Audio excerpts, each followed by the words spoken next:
Good morning students. आज हम लोग करंट इलेक्ट्रिसिटी जो टॉपिक है उसके एनसीईआरटी के क्वेश्चंस को डिस्कस कर रहे हैं। ठीक है, सो थ्योरी पार्ट हम लोग कवर कर चुके हैं एंड बोर्ड के जो क्वेश्चंस हैं वो हम लोग क्लास में कवर करेंगे। एंड ये हम लोग वीडियो लेक्चर्स रिकॉर्ड कर रहे हैं, तुम्हारे एनसीईआरटी के सारे क्वेश्चंस को हम इसमें डिस्कस करेंगे ताकि हम लोगों का टाइम सेव हो, है ना। सो वीडियोस से एनसीईआरटी के क्वेश्चंस एंड बाकी बोर्ड के एंड जो कंसेप्चुअल क्वेश्चंस हैं वो हम लोग क्लास में जो वीडियो ऑनलाइन क्लास ले रहे हैं उसमें कवर करते हैं। ठीक, तो देखो फर्स्ट क्वेश्चन कह रहा है, दिस इज 3.1। फर्स्ट क्वेश्चन कह रहा था the storage battery of a car has an EMF of 12 volt. So जो बैटरी है उसका ईएमएफ 12 गिवन है and the internal resistance of the battery is 0.4। What is the maximum current that can be drawn from the battery? So we have to calculate the maximum current. So यहाँ पे ध्यान देना, मान लो हम एक battery draw करते हैं। सो this is your battery, internal resistance की वैल्यू स्मॉल आर, जो ईएमएफ है उसकी वैल्यू मान लो ई है एंड इस बैटरी को हम लोग एक्सटर्नली कनेक्ट करेंगे। अब एक्सटर्नली मुझे नहीं पता कितना रेजिस्टेंस है, so let the resistance of this is R. बाहर हो सकता है सीरीज, पैरेलल एंड इसके कॉम्बिनेशन के हो। सो उन सबों का इक्विवेलेंट हम लोग आर से रिप्रेजेंट कर रहे हैं। सो इस बैटरी से जो करंट फ्लो करता है, if this current is I, तो इस वाले पार्ट में देखो ये रेजिस्टेंस सीरीज में है, so equivalent resistance of this branch will be R plus R. So R equivalent की जो वैल्यू आई, this is equals to R plus small R. So ये तुम्हारे रेजिस्टेंस की वैल्यू है। सो ओम्स लॉ के according this voltage is equals to I into R equivalent, equals to I R लगाओगे। So equivalent word का मतलब था एक सिंगल रेजिस्टेंस से इसको रिप्लेस करते तो बैटरी का जो सारा वोल्टेज है वो उस रेजिस्टेंस पे अपीयर होता। So V is equals to I into R. So amount of current I is equals to E divided by R equivalent R. So this is R equivalent. So E upon the value of R equivalent is R plus small r. So अब यहाँ तुमसे question में क्या कह रहा था, ये जो करंट है, this current should be maximum. So इस करंट की वैल्यू मैक्सिमम कब होगी? तो इस करंट की वैल्यू मैक्सिमम तब होगी जब देखो E एंड R ये दोनों वैल्यू तो फिक्स है, दिस वैल्यू EMF एंड जो रेजिस्टेंस गिवन है, these two are fixed values. so ये दोनों तुम चेंज नहीं कर सकते। चेंज क्या कर सकते हो, ये एक्सटर्नल रेजिस्टेंस जो हम लोग यहाँ पे एज्यूम कर रहे हैं। सो इस I की वैल्यू मैक्सिमम हो, इसके लिए इस रेजिस्टेंस की वैल्यू क्या होनी चाहिए, मिनिमम। जितने कम नंबर से डिवाइड करोगे करंट की वैल्यू उतनी ज्यादा होनी है and the minimum value of resistance is 0। सो इसकी वैल्यू जितना हम कम रखेंगे, आउटर सर्किट में रेजिस्टेंस की वैल्यू जितना कम होगा, करंट की वैल्यू उतनी ज्यादा होनी है। So the amount of current is equals to E divided by this R and this current is the maximum current because R की वैल्यू हम लोग सबसे छोटा 0 ले रहे हैं। E is 12 and the internal resistance is 0.4। So इसको solve कर लो, this is 12 into 10 divided by 4, so this is 30 volt. So जो तुम्हारा 30 volt बोल रहा है current, so this is 30 ampere. So maximum current flowing from this battery will be equals to the 30 ampere. ठीक है, so इसको पॉज करके note कर लो, हम लोग दूसरे क्वेश्चन को डिस्कस कर रहे हैं। सेकेंड क्वेश्चन देखो,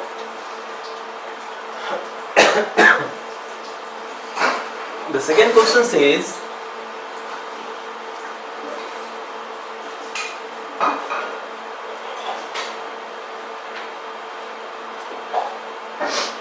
a battery of EMF 10 volt. So तुम्हारे पास फिर बैटरी गिवन है जिसका EMF 10 volt और इंटरनल रेजिस्टेंस जो है वो 3 ohm is connected to a resistor.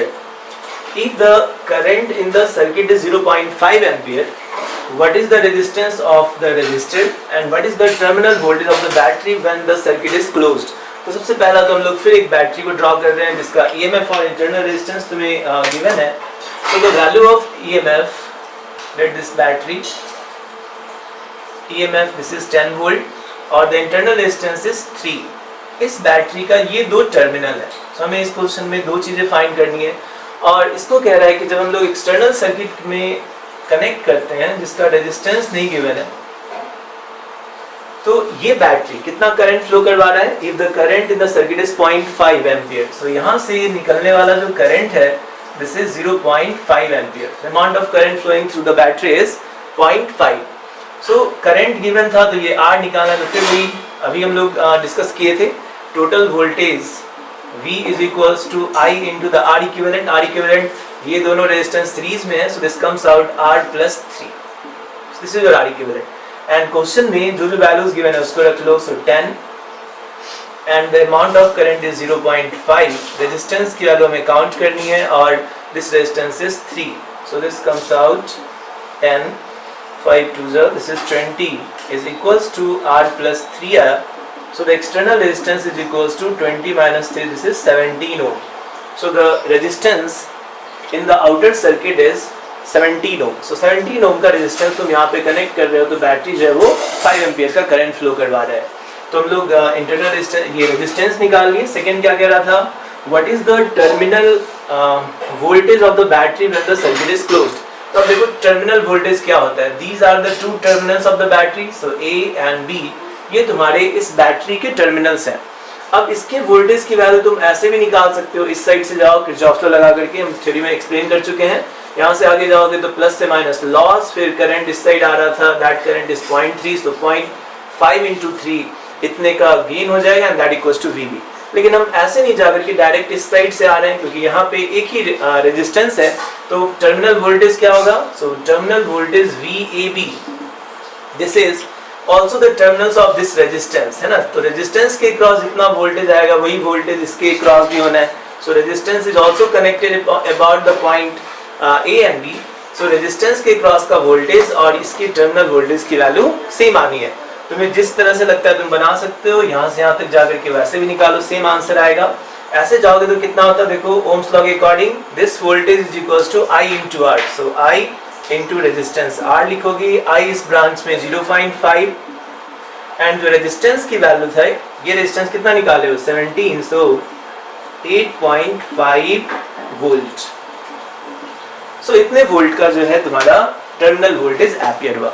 ठीक है, इस क्वेश्चन को नोट करो. फिर हम लोग थर्ड नेक्स्ट क्वेश्चन पे आते हैं.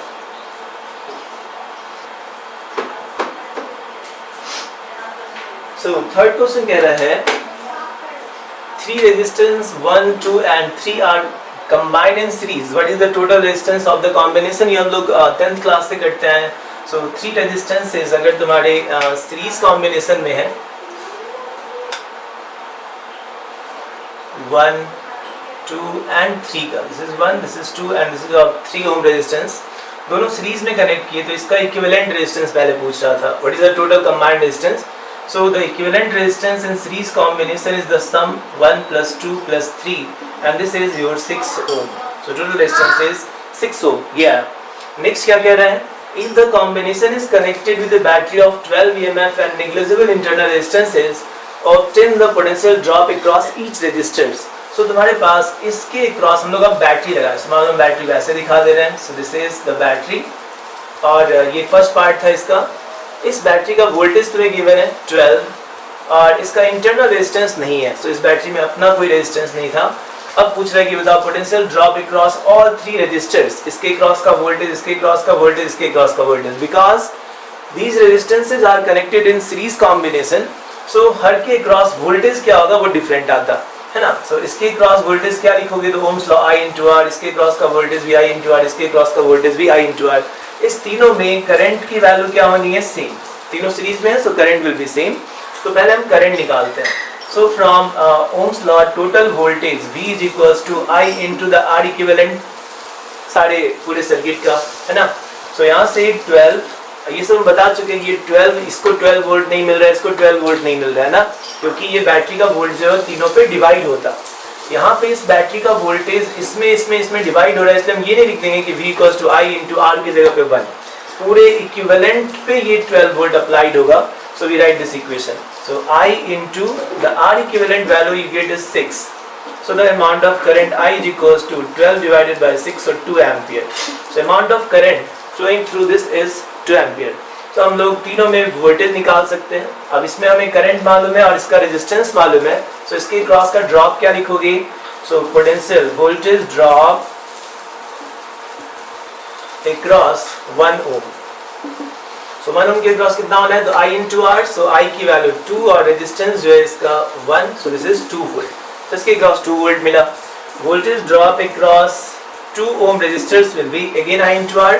इस ब्रांच में भी करंट की वैल्यू 2 है और इस ब्रांच का जो रेजिस्टेंस है दिस इज 4 वोल्ट. So इसको 4 वोल्ट मिला. थर्ड वन पोटेंशियल ड्रॉप या voltage drop across this 3 ohm resistor is equals to I into R और इसमें करंट की वैल्यू है 2 और रेजिस्टेंस की value I 3, so this is 6 volt, sorry this is 6 volt. अब देखो इन तीनों का सम कितने के इक्वल होना चाहिए था, 12 वोल्ट बैटरी के इक्वल, सो दिस इज 6 + 4 10 + 2 12, है ना। सो ये वोल्टेज ड्रॉप है ईच रेजिस्टेंस के क्रॉस। इसको नोट करो।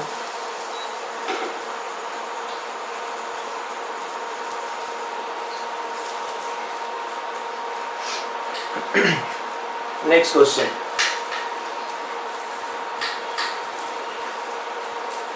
टाइम नहीं मिल रहा है तो पॉज करके नोट कर लेना है ना, तो जल्दी जल्दी इसको सॉल्व कर देना है, इजी क्वेश्चन है इसलिए। नेक्स्ट क्वेश्चन इज 3.4 एंड ये क्वेश्चन कह रहा है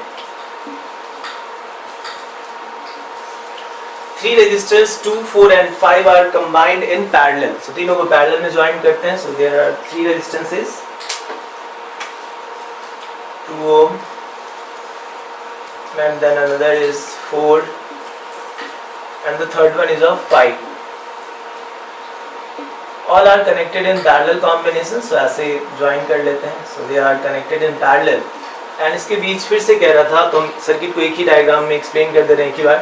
If the combination is connected with the 20 volt and negligible internal resistance, so इसके क्रॉस एक बैटरी ज्वाइन कर रहे हो जिसकी वैल्यू क्वेश्चन में गिवन है 20 वोल्ट, है ना, through the resistors and the total current from the battery। सब यहाँ ध्यान देना, सबसे पहले तो इक्विवेलेंट निकाल लेते हैं, we have to find the combined resistances, so R equivalent parallel में है तो पैरेलल में क्या बोले थे 1/R equals to 1/2 plus 1/4 plus 1/5। Solve करोगे ये कैल्शियम लेते कितना था 20, so 2 से 10 plus 5 4 जा, so this value comes out 19/20, so R equivalent की जो वैल्यू आ गई that is equals to 20/19 ohm, so this is the equivalent resistance, है ना। अब नेक्स्ट सो इक्विवेलेंट कैलकुलेट करने के बाद हमसे नेक्स्ट क्वेश्चन में पूछ रहा था determine the current through each resistance. अब हमें तीनों रेजिस्टेंस से करंट निकालना है, तो तुम्हें हम बताए थे कि अगर तुम्हें ओम्स लॉ चेक करना है कि ओम्स लॉ लगा सकते हो कि नहीं, V = IR, सो इस बैटरी का वोल्टेज इस रेजिस्टेंस को मिलेगा, तो मिलना है क्योंकि इस बैटरी के जो टर्मिनल्स हैं, इसका पॉजिटिव टर्मिनल यहाँ पे और इसका नेगेटिव टर्मिनल यहाँ पे, सो इस टर्मिनल के वोल्टेज पे डायरेक्ट तुम्हारा ये 2 ओम कनेक्टेड है, सो इस बैटरी को कितना मिलता है 20 वोल्ट। और ये इस पे थ्योरी हम बता चुके हैं कि बैटरी का वोल्टेज कब इसको मिलना है कब नहीं, तो या तो तुम यूट्यूब वाले जो चैनल है उस पे देख सकते हो और जिसको हम लोग ऑनलाइन पढ़ा चुके हैं, है ना। सो ध्यान देना, इसको 20 वोल्ट मिला और इस साइड जो बैटरी से करंट आ रहा है I, ये I करंट आगे आने के बाद 3 पार्ट में डिवाइड होते हैं, इसको 3 पाथ मिल रहा है, सो इस साइड का करंट I1 मान लो, ये करंट I2 कह लो, ये करंट I3 कह लो, so the currents flowing in these 3 branches is I1 I2 I3। So I1 calculate करने के लिए इस रेजिस्टेंस को 20 वोल्ट मिल रहा था, so we use V = IR, voltage is 20 is equals to current is I1 into R, V = IR, so the amount of current I1 is equals to 10 ampere। Second देखो, second वाले के लिए voltage फिर से V equals to, इसमें जो current है वो I2 और इसका जो रेजिस्टेंस था 4, so amount of current I2 is equals to 20/4, so 5 ampere. And इस ब्रांच में करंट बताओ, थर्ड के लिए V equals to 20 equals to I3 into 5, so amount of current I3 is equals to 20 divided by 5, so 4 ampere। so these are the currents flowing through these 3 resistors। अब तुमसे कहता है कि बताओ बैटरी से कितना करंट फ्लो किया, इस बैटरी से कितना करंट फ्लो किया है, तो ये कह रहा था determine the current through each resistor and the total current drawn from the battery. So total current की वैल्यू क्या हो जाएगी, ये किरचॉफ्स के जंक्शन रूल से total incoming current equals to total outgoing current. So incoming current value is I and outgoing current इन तीनों का सम हो जाएगा, so this I is equals to I1 plus I2 plus I3। So सबको add कर लो, 10 plus 5 plus 4, this comes out 19 ampere।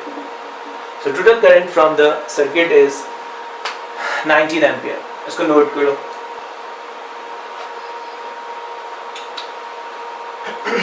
3.5 question क्या कह रहा है, ध्यान से देखना।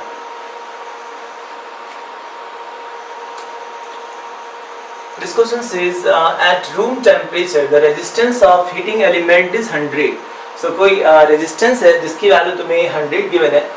What is the temperature of the element if the resistance is found to be 117 given that the temperature coefficient of the material is this much. So तुम्हें temperature coefficient का मतलब क्या हुआ? अल्फा. So क्वेश्चन में alpha की value given है 1.7 into 10 to the power -4. ऐसा ये इतनी वैल्यू गिवन है.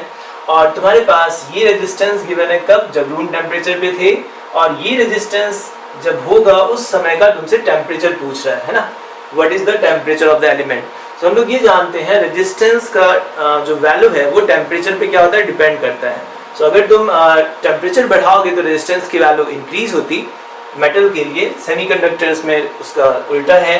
So यहाँ पे हम लोग फॉर्मूला क्या लिखेंगे रेजिस्टेंस का? बताओ. R2 is equals to R1 into 1 plus alpha times the delta T which is T2 minus T1. ये फॉर्मूला था रेजिस्टेंस के वेरिएशन का टेम्परेचर के साथ. So अब तुम्हें R2 गिवन था, this is 117 है ना. So this is 117 R1 T1 temperature पे जो रेजिस्टेंस है उसको R1 मान रहे हो. So this resistance is 100 times 1 plus alpha की वैल्यू क्वेश्चन में गिवन है 1.7 into 10 to the power -4 और the T2 minus T1. So अभी हम लोग वैल्यू लिख लेंगे. T2 minus T1 की हम वैल्यू कैलकुलेट करते हैं. ध्यान से देखो. So यहाँ 117 divided by 100 is equals to 1 plus 1.7 into 10 to the power -4 times T2 minus T1. ये आया. So this comes out 1.17 है ना. 100 से डिवाइड किए this equals to 1 plus this value 1.7 into 10 to the power -4 times T2 minus T1. 1 को इस side ले जाओ. This comes out 1.17 minus 1 so 0.17 is equals to 1.7 into 10 to the power -4 times T2 minus T1. ये value है. यहाँ से हम लोग 1 को इस साइड ले गए. अब डिवाइड कर लेते हैं. So 0.17 divided by 1.7 into 10 to the power -4 is equal to you have T2 minus T1. And divide करो. ये डेसिमल हटाओगे नीचे 100 आता. This decimal this is 10. This 17 and 17 cancels out.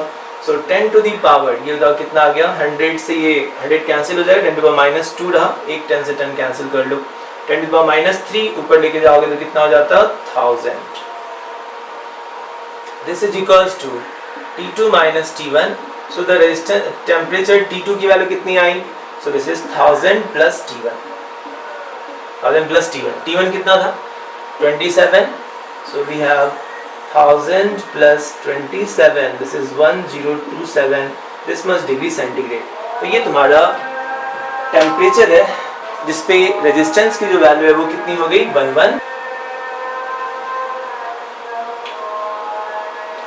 Question number 3.6 क्या कह रहा है?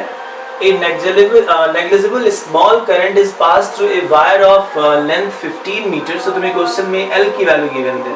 L equals to 15 meter length of the wire and uniform cross sectional area. So तुम्हारे पास अगर हम ये वायर कंसीडर कर रहे हैं तो इस वायर का लेंथ दे दिया और इस क्रॉस सेक्शनल एरिया A की वैल्यू तुम्हें क्वेश्चन में गिवन है. This A is how much? The area is 6 into this much. So ये वैल्यू यहाँ पे दिखा दे रहे हैं. So एरिया की वैल्यू इतनी गिवन है ना. Cross section area and its resistance is measured to be this much. So this is your resistance value. R की वैल्यू given है. So what is the resistivity of the material? So resistivity का मतलब क्या था? Resistivity is rho जो तुम्हें calculate करना है. अब देखो रेजिस्टेंस का इस ज्योमेट्री के साथ क्या रिलेशन था? हम लोग जानते हैं जो रेजिस्टेंस की वैल्यू है वो लेंथ एरिया के साथ रिलेटेड है. R equals to rho L upon A. So we write R is equals to rho L divided by area of cross section. अब वैल्यूज रख लो तुम्हारा आंसर आ जाएगा. सो तुम्हें रेजिस्टेंस की वैल्यू गिवन है. Resistance is 5. So we write 5. Rho we have to calculate. Length of the wire is 15 divided by the area of cross section is 6 into 10 to the power -7. और बाकी सारे ऐसा ही rates में है. सो रो की जो वैल्यू आ गई this rho is equals to 6. 5 से कट कर देते हैं. सो 2 into 10 to the power -7. So this is the resistivity part. ठीक है. और अगर तुम इसका यूनिट चेक करना चाहते हो बिकॉज सारे ऐसा यूनिट्स में थे तो यूनिट क्या होता? R into area divided by length. ये याद है ना. सो रेजिस्टेंस का यूनिट क्या होना है? ओम. एरिया का यूनिट क्या होता? Metre square. Divided by length का यूनिट क्या लिखते हैं? Metre. So this is ohm metre. So this is 2 into 10 to the power minus 7 ohm meter is the resistivity of the wire. ठीक है, इसको नोट करो, फिर नेक्स्ट क्वेश्चन हम लोग देखते हैं.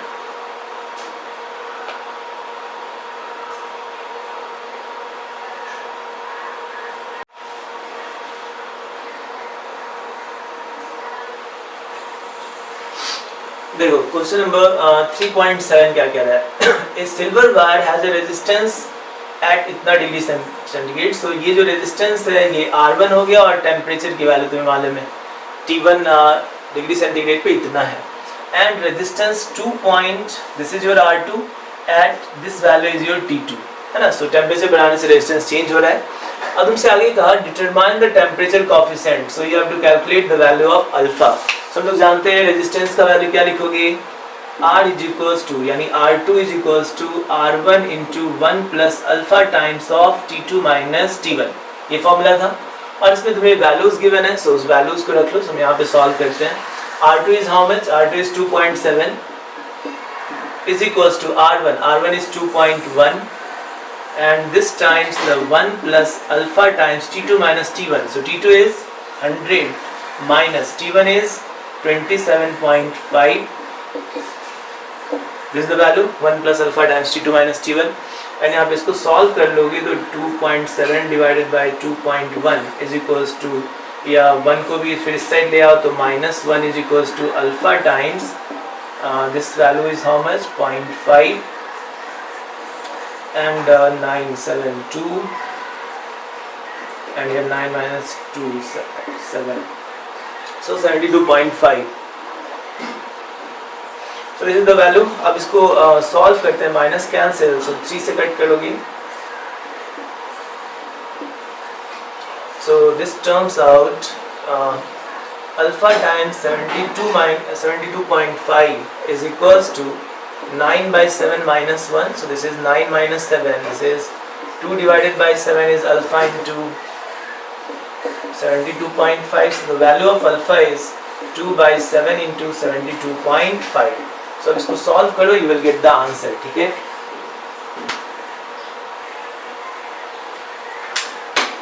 क्वेश्चन नंबर 3.8 कह रहा है heating element using nichrome connected to 230 volt supply draws an initial current of 3.2 ampere. so starting current तुम्हें दे दिया. initial current की जो वैल्यू है शुरू का, जब हम मान लो स्विच ऑन किए उस समय जो करंट की वैल्यू है वो 3.1 एम्पियर 3.2 एम्पियर था, which settles after a few seconds to a steady values of 2.8. so final जो करंट की वैल्यू स्टेबलाइज हो गई वो कितना, 2.8 एम्पियर. इस वर्ड का मीनिंग क्या है ध्यान देना. जब हम लोग स्टार्टिंग में वोल्टेज अप्लाई करते हैं तो करंट फ्लो करना शुरू किया. करंट फ्लो करने के कारण वायर का क्या होता है, टेम्परेचर बढ़ने लगा और टेम्परेचर बढ़ने के कारण उसकी रेजिस्टेंस की वैल्यू चेंज होगी. तो रेजिस्टेंस इंक्रीज किया और रेजिस्टेंस इंक्रीज करेगा तो करंट क्या हो जाएगा, कम. सो शुरू में करंट कितना फ्लो कर रहा था, देखो 3.2 एंड बाद में जब रेजिस्टेंस की वैल्यू स्टेबलाइज हुई टेम्परेचर बढ़ने के कारण तो फाइनल करंट जो है उससे 2.8 एम्पियर का फ्लो कर रहा है. तुमसे पूछा what is the steady temperature of heating element. so you have to calculate the steady temperature, मतलब किस टेम्परेचर पे स्टेबलाइज हुआ है ये तुम्हें कैलकुलेट करना है. we have to calculate T2. if the room temperature is this much, so T1 की वैल्यू स्टार्ट जब किए थे स्विच ऑन उस समय का जो टेम्परेचर है वो 27 गिवन है. सो इनिशियल टेम्परेचर मालूम है, फाइनल जिस टेम्परेचर पे ये स्टेबलाइज हुआ वो टेम्परेचर तुमसे पूछ रहा है. और क्वेश्चन में क्या क्या दिया था, वोल्टेज एंड शुरू का करंट एंड बाद का करंट. सो मैं यहाँ पे ध्यान दो. सपोज तुम एक बैटरी, ये रेजिस्टेंस है और इस रेजिस्टेंस पे बैटरी कनेक्ट की है. बैटरी का वोल्टेज तो फिक्स था, दिस इज 230 वोल्ट. इतने वोल्ट का बैटरी लगाए. इस बैटरी के कारण ये रेजिस्टेंस बदल रहा है ना, तो शुरू में जो करंट था वो करंट I1 था. सो हम पहले ओम्स लॉ लगा के शुरू का रेजिस्टेंस देखते हैं कि ये रेजिस्टेंस कितना है जब करंट I1 फ्लो कर रहा है. और टेम्परेचर बढ़ने के कारण इसके रेजिस्टेंस में चेंज आया. सो बाद का जो रेजिस्टेंस है उसको हम लोग R2 कह दे रहे हैं और वोल्टेज में कोई चेंज नहीं ला रहे, 230 वोल्ट ही अप्लाई किए. और अब जो करंट है फाइनल वो फ्लो करना कितना शुरू किया, I2. सो स्टार्टिंग में I1 करंट फ्लो कर रहा था, रेजिस्टेंस चेंज हुआ तो करंट की वैल्यू I2 हो गई. अब क्या क्या दिया था देखो, यहाँ पे ओम्स लॉ लगाते हैं. So V is equal to I1 into R1. So current I1 is 3.2 I into the resistance is your R1. So you get the value of R1 is equals to 230 divided by 3.2. So this is your R1 resistance. Similarly बाद का resistance देखो, यहाँ का resistance कितना हो जाएगा, तो R2 is equal to, फिर सेम फॉर्मूला लगाएंगे. So this is 230 divided by जो वैल्यू ऑफ करंट है in this case, that current is 2.8. So the current is 2.8. So this much ohm is the R2 value. तो हम लोग resistance निकाल लिए क्योंकि मुझे रेजिस्टेंस का रिलेशन मालूम है टेम्परेचर के साथ. सो अब हम लोग वैल्यू निकाल चुके हैं. सो एक फॉर्मूला लगा लो, R2 is equals to R1 times 1 plus alpha times T2 minus T1. ये फॉर्मूला है. R2 R1 जान चुके तो हम कैलकुलेशन नहीं कर रहे हैं ना. सो कैलकुलेशन पार्ट तुम लोगों के लिए छोड़ रहे हैं. यहाँ पे वैल्यूज रख लेते हैं. R2 इज 230 डिवाइडेड बाय 2.8.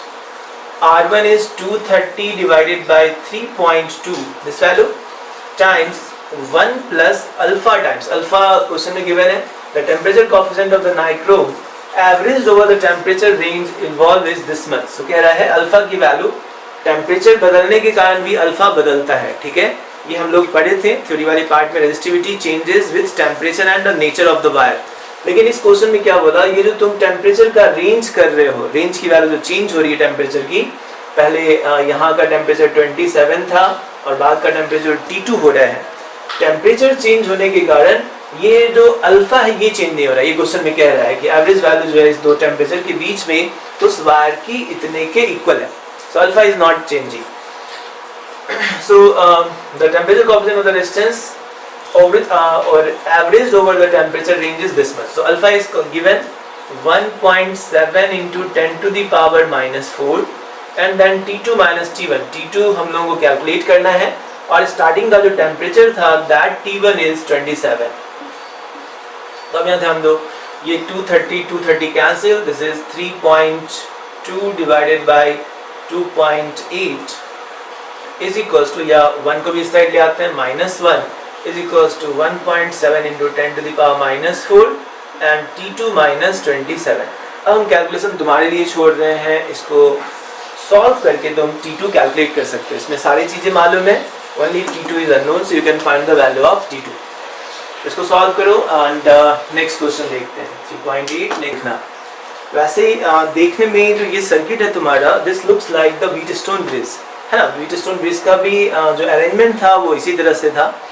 लेकिन दो तरह के व्हीटस्टोन ब्रिज हम लोगों को पढ़ने थे. एक था तुम्हारा बैलेंस व्हीटस्टोन ब्रिज, जिसके हेल्प से हम लोग अननोन रेजिस्टेंस कैलकुलेट किया करते थे. ये वाला जो क्वेश्चन है इसमें देखो व्हीटस्टोन ब्रिज बैलेंस्ड है या unbalanced. So balance Wheatstone bridge का क्या कंडीशन था कि अगर अपोजिट साइड के रेजिस्टेंसेस के प्रोडक्ट, इनके प्रोडक्ट और इनके प्रोडक्ट अगर सेम होते हैं तो इस ब्रांच में जो करंट की वैल्यू है दैट करंट गोज टू 0. इस ब्रांच में करंट 0 होता अगर इनके प्रोडक्ट और इनके प्रोडक्ट सेम होते, या तुम लोग रेशियो के फॉर्म में लिखते थे ये रेशियो और ये रेशियो इक्वल है तो इस ब्रांच का करंट 0 होता.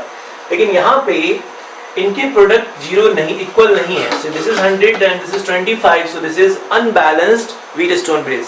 और अनबैलेंस्ड है तो अब तुमसे कह रहा था कि इस बीच वाले ब्रांच में जो है अब करंट की वैल्यू 0 नहीं होगी. और जब करंट 0 नहीं है तो हम लोगों को सारे ब्रांच का करंट पूछ रहा है. Determine the current in each branch of the network as shown. तो हम लोग इसमें करंट फ्लो करवाते हैं. मान लो इस बैटरी से करंट फ्लो किया, तो दिस करंट इज I1 या I. बैटरी के पॉजिटिव टर्मिनल से I करंट आया. ये करंट आगे आने के बाद इसको दो रास्ते हैं. सो इस साइड जो करंट है, इस करंट को मान लो हम लोग I1 बोल देते हैं. इधर जो करंट गया वो I1. तो इस साइड जो करंट जाएगा that current will be I minus I1 from the Kirchhoff's law. आने वाला करंट दो पार्ट में डिवाइड हुआ, इस साइड I1 और इस साइड जो करंट जा रहा है that is I minus I1. अब इस करंट को आगे ले जाओ, आगे आने के बाद फिर इसके दो पाथ होते. तो इसको ध्यान से देखना, हम किरचॉफ्स लॉ से सॉल्व कर रहे हैं इसको. ये करंट आगे आने के बाद दो रास्ता होता, कुछ इस साइड और कुछ इस साइड, फिर I1 डिवाइड होगा. सो I1 का इस डायरेक्शन में जो करंट गया, मान लो इस करंट को हम लोग I2 बोल देते हैं. The current going in this branch is I2. So remaining current इस साइड आना है, total incoming equals total outgoing. So यहाँ पे इधर I2 करंट गया, तो इस ब्रांच में जो करंट आया that current is I1 minus I2. तो ये करंट इस बीच वाले ब्रांच में फ्लो कर रहा है. So this is the direction of current. अब ये करंट और ये करंट यहाँ पे आए. सो यहाँ पे आने के बाद क्या होगा, ये और ये दोनों ऐड होंगे, है ना. इस पॉइंट पे टोटल इनकमिंग करंट ये भी आ रहा था, ये भी इस साइड से आ रहा है. So total incoming current is, इन दोनों को ऐड करो. सो ये I1 और ये I1 कैंसिल, और ये I माइनस आई टू बचेगा, तो इस साइड जो करंट गया that is I minus I two. So current going in this direction is I minus I two current. अब फिर ये I2 करंट, ये वाला करंट और ये वाला करंट यहाँ करके ऐड होता, total incoming current equals total outgoing. So इन दोनों को ऐड करोगे तो I2 और I2 कैंसिल्स, तो टोटल I रहा. So this current is I. सो ये I करंट वापस बैटरी में एंटर कर रहा है. सो बैटरी के पॉजिटिव टर्मिनल से I बाहर निकला एंड बैटरी के नेगेटिव टर्मिनल में भी I करंट जो है वो एंटर किया. सो ये कंडीशन हमेशा याद रखना. अगर तुम्हें डिस्ट्रीब्यूशन सही कर लेते हो तो बाकी क्वेश्चंस में, किरचॉफ्स लॉ के क्वेश्चंस में और कुछ नहीं रहता है. करंट जितना बैटरी से निकालोगे डिस्ट्रीब्यूट करके वापस बैटरी के नेगेटिव टर्मिनल में उतना ही करंट आना चाहिए. सो आई करंट निकला और आई करंट जो है वो वापस इस सर्किट के अंदर आ रहा है. तो मेरा डिस्ट्रीब्यूशन कंप्लीट हो गया. अब अननोन काउंट करो कितने हैं. सो मेरे पास आई अननोन है, I1 अननोन है एंड I2 अननोन है. सो 3 अननोन्स, तो मुझे 3 इक्वेशन चाहिए. तो हम एक इक्वेशन तो मैथ से लिख लेते हैं. देखो A B C एंड फिर मान लो इधर हम कोई पॉइंट मान लेते हैं. This is your D and this point मान लो E कह दे रहे हैं. सो मैसेज आ रहे हैं, पहला लूप बनाए A B C D E. इस लूप में ऐसे मूव कर रहे हैं और लूप में कंफ्यूज करने की जरूरत नहीं थी. तुम कोई भी लूप ले सकते हो, ये ले लो या ये ले लो या ये ले लो या ये ले लो. लेकिन लूप काउंट करने का वे हम बताए थे. जब भी तुम लूप कंसीडर करते हो तो हर लूप में कम से कम एक नया सर्किट एलिमेंट होना चाहिए. बस ये कंडीशन ध्यान रखना, नहीं तो जो तुम्हारे इक्वेशंस बनेंगे वो इक्वेशंस डिपेंडेंट हो जाएंगे एक दूसरे पे. So we have to we consider this loop first. In loop A B C D and D to E and E to A. सो मेरा ये लूप है. अब इस लूप में हम पहले इक्वेशन लिखते हैं. सो A पॉइंट से स्टार्ट कर रहे हो. सो A पॉइंट का इक्वेशन, A पॉइंट की जो वैल्यू है मान लो VA. A पॉइंट का वोल्टेज कितना लिखे VA. अब आगे जाओगे करंट के डायरेक्शन में loss, we write minus I1 into 10 IR का लॉस. फिर इस साइड जाओगे तो फिर से loss minus I2 into 5 IR का लॉस हुआ. फिर हम इस साइड जा रहे हैं, we are going from negative to positive, तो गेन ऑफ 10 वोल्ट, 10 वोल्ट का गेन हुआ. और फिर यहाँ पे आगे जाओगे तो there is a loss, current के डायरेक्शन में loss, so we write minus I into R की वैल्यू 10 है. So IR का loss हुआ and again we are at point A, so this equals to potential of point A. Explain कर दे रहे हैं, there is a loss, there is loss 5I2, here is gain of 10 volt, gain of 10, again the loss I into 10 and वापस हम A point पे आ गए. So this VA cancel.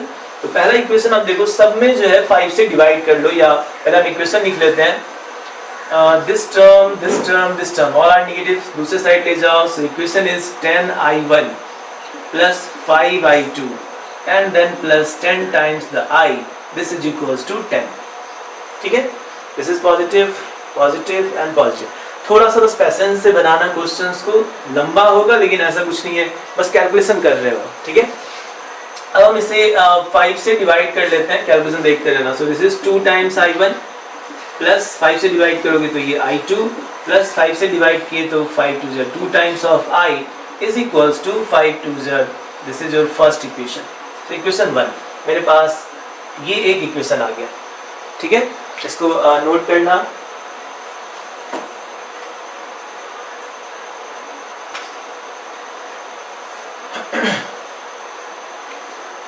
Second loop बनाते. देखो अब सेकेंड लूप तुम कोई भी ले सकते थे, तो हम लोग ये वाला लूप कंसीडर करते हैं. A B and this is D E, इसको हम लोग F मान लेते हैं. This is your F. So in the loop A B F A. So again the second equation we are writing in loop A B F A. So जब तुम इस loop में मूव करोगे, इक्वेशन क्या आता? तो जब हम इस लूप में मूव करेंगे, इस पॉइंट का इक्वेशन लिखोगे VA, this is the potential. आगे जाओगे तो loss minus 10 times the I1, IR का लॉस. फिर यहाँ पे जाओगे फिर से loss minus I1 minus I2 and the resistance is 5 IR का लॉस. फिर इस साइड जाओगे तो यहाँ ध्यान दो, करंट इस साइड जा रहा है, तुम इसके अपोजिट जा रहे हो. So gain, so plus 5 times I minus I2. So gain and वापस हम ए पॉइंट पे आ गए. So this is VA.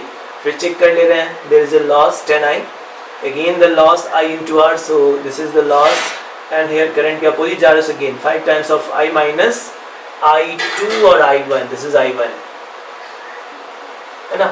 तो 10i1, here it is i1 minus it into 5, and here it is 5 times of I minus i1, and we are at point A. So this VA and this VA term cancels out. फिर यहाँ पे देखो 5 cancel हो जाएगा common लेके, सो 5 से divide कर देते हैं, minus 2i1 minus i1 minus minus plus i2, and 5 cancel हो गया, 5 से यहाँ डिवाइड किए, सो फिर i minus i1 is equals to 0. अब इस इक्वेशन को लिख लो, this is i1 part, so 2i1 plus i1 3 plus 1 4, so minus 4i1 then plus i2 and plus I is equals to 0. So this is your second equation, equation number 2 आया. इसको note करो, फिर third equation बनाते हैं. मुझे एक और equation चाहिए था, तो हम ये लूप ले लिए, इसमें ये नया एलिमेंट आ गया, ये लूप ले लिए, इसमें ये सारे हो गए, अब ये लूप कंसीडर कर लेते हैं. सो दिस इज या तो ऐसे मूव कर लो, B से C, C to F, F to B, है ना. So again in the loop, in loop B C F B, B C F and B. so यहाँ पे देखो B पॉइंट का वोल्टेज कितना, VB, यहाँ से स्टार्ट की, there is a loss minus 5 times I2, IR का लॉस हुआ. इस साइड जाओगे, करंट के अपोजिट जा रहे हो, करंट के opposite is again, so plus I minus I2, एक second,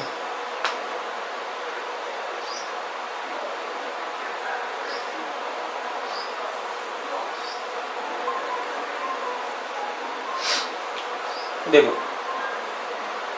so in the loop B C F B, इस वाले पार्ट में VB माइनस 5i2, एंड यहाँ पे देखो करंट इस साइड जा रहा था, तुम उसके अपोजिट जा रहे हो, so there is a loss, there is a gain. So plus I minus I2 into resistance की वैल्यू 10 है, सो I इंटू R का गेन हुआ. फिर हम इस साइड जाएंगे, है ना, ऐसे ही, फिर इस साइड जा रहे हो, F से B पे जा रहे हो. सो यहाँ पे भी क्या होगा, देखो यहाँ पे भी गेन हुआ, यहाँ पे भी गेन होना है, सो प्लस करंट के अपोजिट जा रहे हैं. So I1 minus I2, into resistance की वैल्यू 5, IR का गेन. हम B पॉइंट पे आ गए, so that equals to potential of point B. So VB and VB part cancels out, और 5 से फिर डिवाइड कर देते हैं, सो हम यहीं पे कट कर दे रहे हैं, ये 5 यहाँ पे 2 आ जाएगा, और ये 5 terms cancels out. So this value is minus I2 and plus 2i minus 2i2 and then plus i1 minus i2, that equals to 0. अब अरेंज कर लो इस टर्म्स को, this is I2 and I2, so this is 2 3 and 4, so minus of 4i2 and plus of 2i, this is your 2i, and this value is your i1, and this goes to 0. this is your third equation. अब इसको पहले note करो, this is तीनों equations को, ये terms अब रब कर रहे हैं हम, है ना, मुझे बस इक्वेशन से मतलब था, सो इस टर्म्स को हम हटा रहे हैं.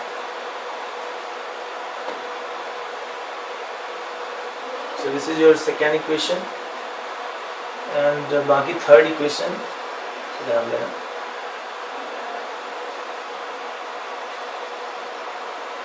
अब इन तीनों के हेल्प से मुझे I1, I2 एंड I की वैल्यू कैलकुलेट करनी है. हम लोग करते क्या है, यहाँ से किसी एक की वैल्यू निकाल लो. So suppose we are calculating the value, तीनों इक्वेशन को एक जगह लिख रहे हैं और फिर इसको सॉल्व करते हैं. सो फर्स्ट इक्वेशन तुम्हारा ये है, सेकंड ये था, और थर्ड इक्वेशन ये था. अब तीनों से 3 वेरिएबल है, इनमें से हम लोग क्या करते हैं ना, एक वेरिएबल की वैल्यू निकाल के दोनों में पुट कर लेते हैं, ताकि मेरा जो कैलकुलेशन है वो 2 वेरिएबल के टर्म में आ जाए. सो सपोज यहाँ से हम वैल्यू निकालते हैं I की, और इसकी वैल्यू इसमें और इसमें पुट कर लेते हैं, ठीक है.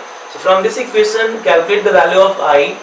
So from 2, if you calculate the I, this I comes out, इसको इस साइड ले जाओ, 4i1 and माइनस कितना आ गया, I2. This is 4i1 minus I2 is the I. अब इस I की वैल्यू को हम इसमें पुट करेंगे और इसमें पुट करेंगे. So इस इक्वेशन को रब कर रहे हैं, I is 4i1 minus I2. चलो अब इसकी वैल्यू यहाँ रखो इक्वेशन 1 में. So from 1,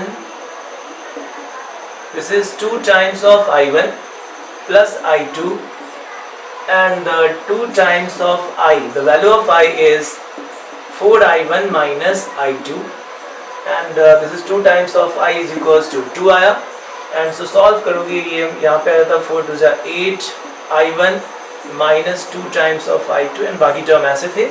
ऐड कर लो 8 plus 2, this is your 10 times I1 and ये टर्म जो आया इस वैल्यू बोल रहे हैं this is 2 and in this side minus of 2I1 and plus I1, so minus of I2, this is equals to 2. So you have get the equation in the terms of two variable. So again, so ये हम लोग इसकी value इसमें रख दिए, अब इसकी value third equation में रख लो. Also from 3 कैलकुलेशन चेक कर लो 10I1.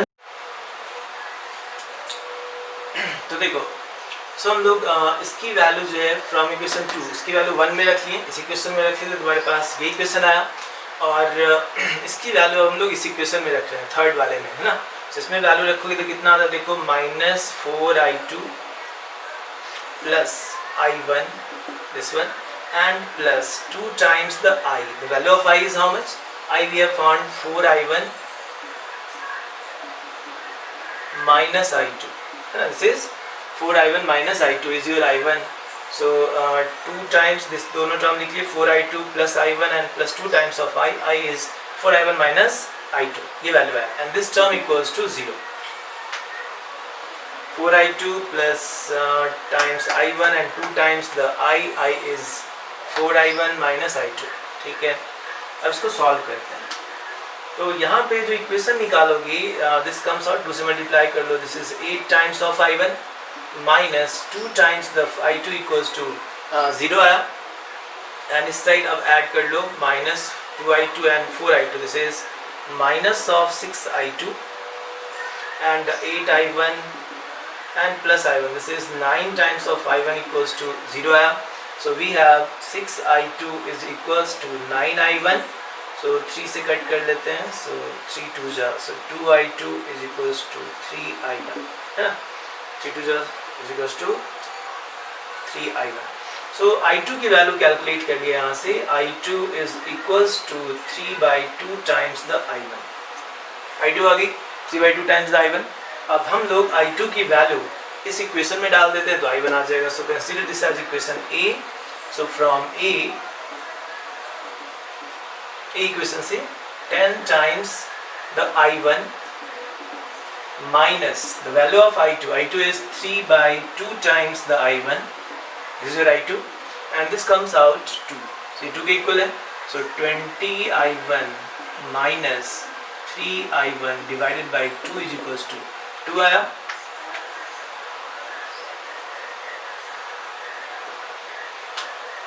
So this is 17I1 divided by 2 equals to 2. So I1 is equals to 4 divided by 70. So the amount of current I1 जो भी इसमें हम लोग माने थे हम तो रब कर लिए, तो अपने उसमें देखो the value of I1 is, यहाँ से I इस साइड शायद I1 माने थे, I1 की वैल्यू जो वो 4/17 आई. ठीक है. So अब ये निकाल लिए, अब I2 निकाल सकते हो, I2 की वैल्यू यहाँ पे रख लो, है ना. So I2 is equals to 3/2 times the I1. And value of I1 is 4/17. So this is 6 divided by 17 is the current I2. हम लोग किसी भी ब्रांच का करंट जो है वो फाइंड कर सकते हैं. कि 3.10 क्वेश्चन क्या कह रहा था, इन ए मीटर ब्रिज, तो ये तुम्हारे पास डायग्राम गिवन है. The balance point is found to be 39.5 centimetre from the end A when the resistor Y is 12.5. so जब इस Y की वैल्यू गिवन है 12.5 ओम लेते हो तो उस समय जो बैलेंस लेंथ है, इसको हम लोग बैलेंस लेंथ बोलते थे L1, क्वेश्चन में L1 है, इस L1 की वैल्यू गिवन है 39.5 centimetre. so balance length is 39.5 centimeter when the value of Y is 12.5. अब आगे बोला डिटरमाइन द रेजिस्टेंस x, इस x की वैल्यू तुम्हें निकालनी है. Why are the connections between the resistors in a Wheatstone bridge or meter bridge made up of thick copper wire? So copper wire का reason हम बता चुके थे, ताकि अगर हम कॉपर वायर को कनेक्ट करते हैं तो इसके बीच जो कनेक्शन पे रेजिस्टेंस जनरेट होता उसको मिनिमाइज करने के लिए हम लोग मेटलिक स्ट्रिप का यूज करते हैं. ठीक है. Why is the connections? उसके बाद आगे बोला determine the balance point of the bridge above if x and y are interchanged. तो जब पहले x और y को हम लोग इंटरचेंज कर देंगे तो बैलेंस पॉइंट कहाँ मिलेगा ये पूछ रहा है. तो सबसे पहला तो देखो फर्स्ट केस को हम लोग सॉल्व करते हैं। ये लेंथ तुम्हें मालूम है, मीटर ब्रीज में ये टोटल लेंथ कितना होता था 1 मीटर का, इसलिए इसको मीटर ब्रीज बोलते हो। और ये व्हीटस्टोन ब्रिज के कंडीशन पे काम करता है।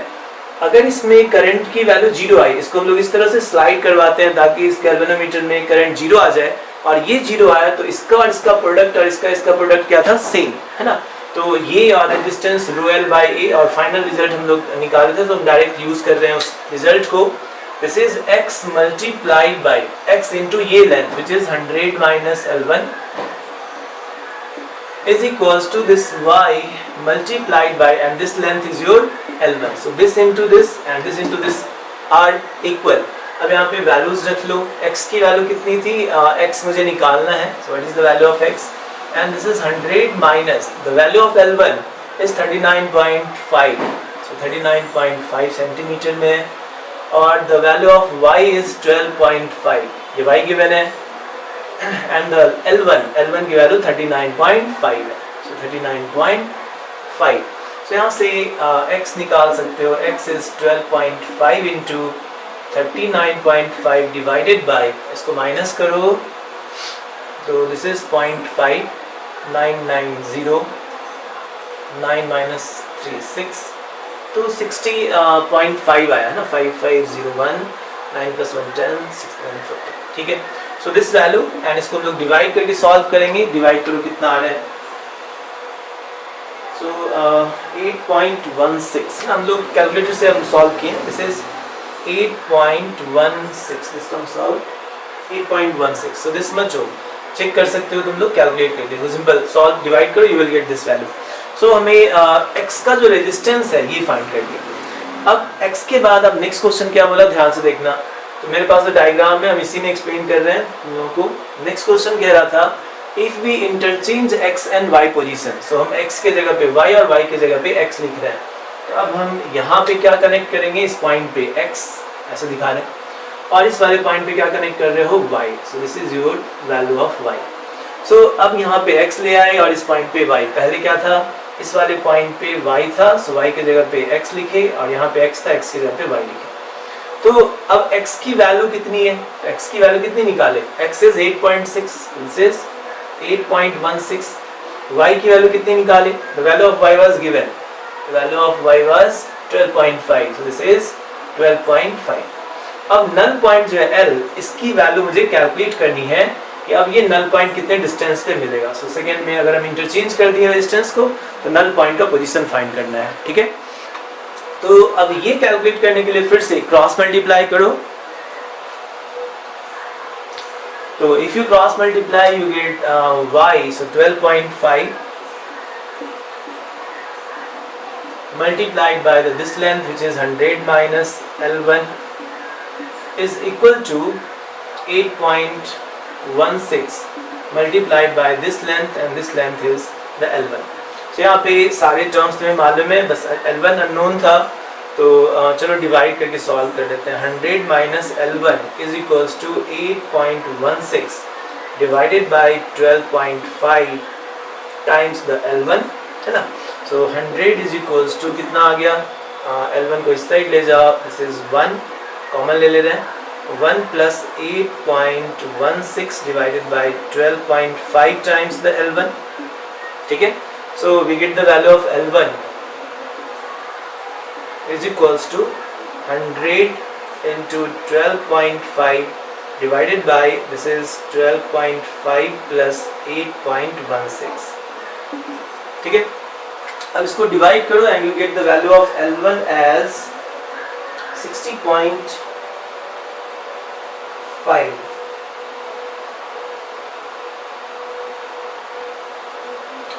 So, अब इसको तुम सॉल्व कर सकते हो, है ना। 60.5 this much metre is the distance. तो हम कैलकुलेशन तुम पे छोड़ रहे हैं। सो दिस इज क्वेश्चन 10, है ना, थर्ड चैप्टर का करंट इलेक्ट्रिसिटी का ये क्वेश्चन नंबर 10 है। फिर इससे आगे जो है 11 से हम लोग नेक्स्ट वीडियो रिकॉर्ड करेंगे, उसमें हम अपलोड कर देंगे, ठीक है। इसको नोट कर लो, फिर अगली क्लास में देखते हैं।